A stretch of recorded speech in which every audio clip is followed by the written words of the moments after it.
question qui revient systématiquement à l'issue d'un séminaire sur le transfert, c'est est-ce qu'il existe différents types de maniement du transfert en fonction de la structure du patient?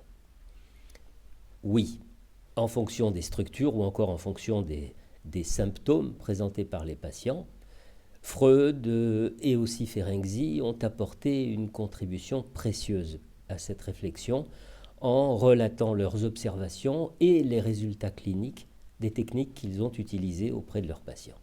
Alors je vous propose de faire un petit tour d'horizon des leçons qu'ils nous ont léguées en la matière. D'abord, les patients hystériques.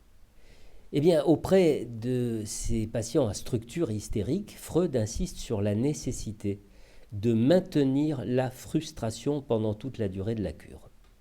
En agissant de cette façon, avec un cadre serré qui évoque presque une tenue en laisse courte, il s'agit d'éviter une dispersion prématurée de la libido sur de nouvelles activités ou de nouveaux investissements affectifs et, par voie de conséquence, une perte de l'énergie nécessaire au traitement.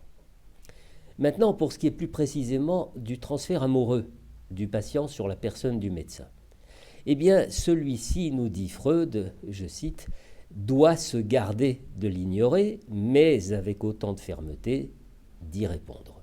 Il convient donc de maintenir ce transfert à température, si on peut dire, tout en le traitant comme une situation que l'on doit forcément traverser au cours du traitement. Ferenczi, pour sa part, mentionne le cas d'un patient qui se trouve littéralement submergé par une impulsion, de sorte que, au lieu de continuer à associer, il met en scène le contenu psychique de ses pensées.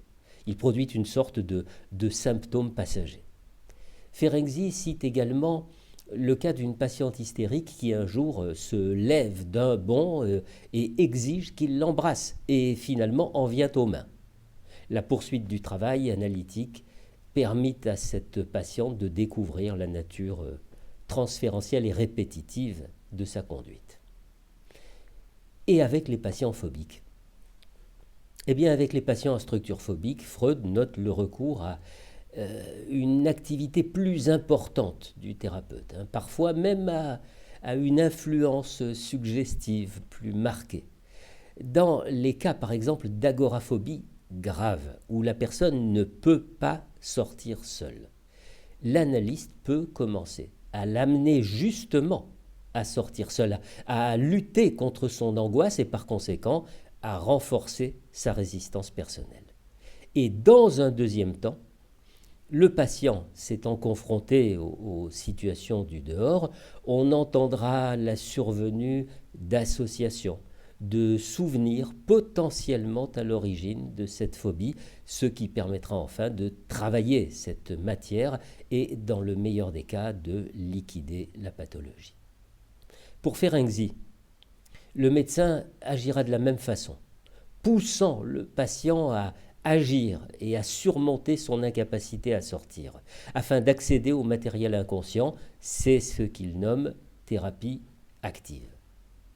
Enfin, avec les malades obsessionnels, eh bien avec eux, Freud indique qu'une attente passive de l'analyste semble totalement contre-indiquée. Le risque, c'est en effet de voir le traitement devenir interminable sans l'ombre d'une quelconque amélioration. L'idée consiste alors à transformer le traitement en compulsion, par exemple en multipliant le nombre de séances, et à utiliser cette contre-compulsion, si on peut dire, pour détruire la compulsion morbide initiale. Ferenczi, pour sa part, observe chez le névrosé obsessionnel 5 façons de résister à la règle fondamentale de l'analyse, qui consiste à mettre en mots tout ce qui vient à l'esprit au cours de la séance. Alors, quelles sont ces 5 façons de résister? Premièrement, il peut ne produire que des idées absurdes. Deuxièmement, il dit qu'il ne lui vient absolument rien à l'esprit. Troisièmement, il lui vient au contraire trop d'idées à la fois et il s'embrouille et il ne sait pas par où commencer. Ça bouche l'analyse. Quatrième possibilité, il ne termine pas ses phrases, principalement lorsque ces phrases ont une connotation désagréable.